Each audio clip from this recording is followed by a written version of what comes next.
Questi sono 250 kg fatti da questo ragazzo sardo in una palestra commerciale. Penso che sia la prestazione più alta mai fatta da qualcuno in Italia, row, quindi senza maglia.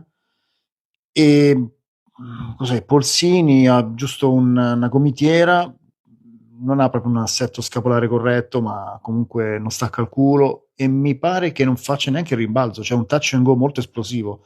Cioè a vederlo, se non lo conoscessi, e non lo conosco, però mi aveva scritto in privato per fare un video insieme, sembrerebbero pesi fake. Mi sembra assurdo, cioè una prestazione così non è stata fatta mai da nessuno in Italia. Lo stesso Gorga aveva fatto, mi pare, 2,40 con la maglia, ma mai row. E c'era un pugliese fortissimo che aveva fatto 2,40, ma pesando credo più di 110 kg. Anche se lui qua non fa un fermo, ma un touch and go. Che dire, ragazzi, non vedo l'ora di vederlo. A casa mia, magari.